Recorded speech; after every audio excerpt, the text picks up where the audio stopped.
Have you ever been afraid? I know, that's a pretty silly question. All of us at some point in our life concerning something, we have been afraid. And oftentimes the way we deal with our fears has really to do with our mindset, our attitude, our way of thinking or considering the fear in order to handle it. Hit the subscribe button and click the bell notification to become part of the Transplant Helper community. Hey folks, welcome to Transplant Helper again today. My name is Jim Merle, and today's Monday's motivation has to do with the subject of fear and really a mindset, a way of thinking so that we can deal with our fears. Now, I can't tell you the number of times I've had someone, especially outside of the transplant world, I mean by that someone who's not experienced transplant themselves, basically come up to me and say, Jim, when you were headed back to the OR for your transplant surgery, were you afraid? The answer to that is always absolutely yes. There's no doubt in my mind. I was afraid of transplant, at least up until a point, and I always thought, as I've told before on the program here, I just always assumed that when the day actually came and when transplant was actually about to happen, I would probably do pretty well. Right into the point I got up to the OR doors, and as the doors swung open, I would more than likely jump up off the gurney, run down the hall, and refuse the whole thing. At least that's what I expected would happen. However, I'm here to tell you that's not at all what happened, and I know why that is. It basically exists for me personally for two reasons. Number one, and without a doubt, it came to me because of the faith that I have in God. Having faith in God, trust in God, believing in Him, believing in the power that He had to carry me through, and even in that, believing past that to the power that He had to save me from this life anyway, I didn't really have any fear. And I hope and pray that that's probably part of what would keep you from fear in a situation like that. But if not, let me add into you a few things that you can put in your mind that I'm sure you will help you with any fear, apprehensiveness, whatever you want to call it, that may be coming up in your life. And it really surrounds one thing that I always remember when I think about the word fear. And it's something that I learned back when I was a kid. I don't know how old I was, but I really remember learning this.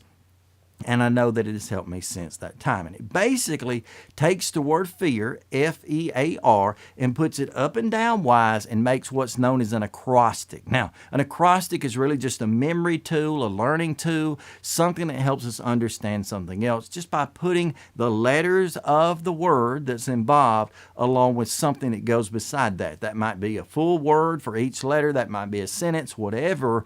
And I want to give you this acrostic right now concerning fear. Basically, fear is false evidence appearing real. That's what fear is.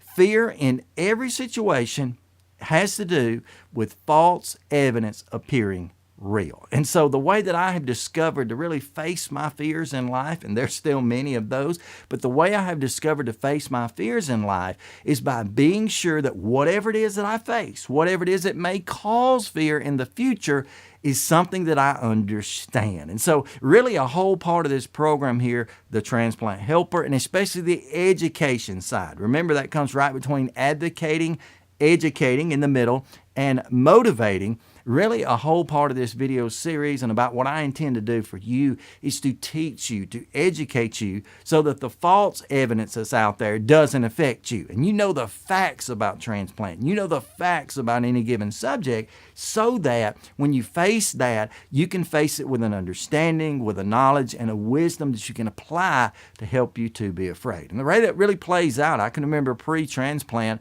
although this really hurts people at times, or at least it kind of makes them more afraid. For me personally, the more digging, the more research, the more study that I did on the subject, in my case of heart transplant, the less fear I had. And so every situation that I was facing there leading up to it, and then post-transplant especially, that I was able to learn about and be educated on, I got less and less fear. You see, that false evidence that appears to you as being real may not even be real. And I can think of several different scenarios as far as that. I remember someone telling me one time, you know what, when they pull your heart out, which they did, when they put the new one in, which they did, you're going to be lucky if that thing starts. Well, I know there are sometimes surgeries that don't go well, and there's always the case where that is the case, but in most cases, and let me put a statistic with this, it's not necessarily very scientific, but a statistic with this is about 98% of the organs that they place inside of someone's body, especially when it comes to hearts, those will start, okay? The heart's going to start itself. When blood flow, when oxygen is given back to that organ, when it's warmed, it's going to start up on its own. So there's really no reason to be afraid of the surgery itself. We've got men who are well trained, who spent years, maybe decades, honing their craft, being sure that they know what they're doing. You've got other doctors, sometimes the same, but sometimes others, who have gone out and they've gotten that organ, they've looked at the organ, they've tested it, they've decided that this one will work fine for you, and they've worked together. Your team is there to make sure that your surgery is a success. Now, their reputations lie upon that. Their moral well-being lies upon that. So they are there for you, and so it's not something you need to be afraid of. You need to trust and rely that those men have the experience and the knowledge and whatever it takes to get that organ in you and to get it back to working. Again, that's not always 100% successful. I've actually had a video here called The Unsuccessful Transplant. I'll link it up here. You can check that out. But for today, when we're trying to motivate one another on this Monday, I want you to be motivated in knowing that fear is oftentimes just false evidence that appears real. It's probably not even what it seems to be.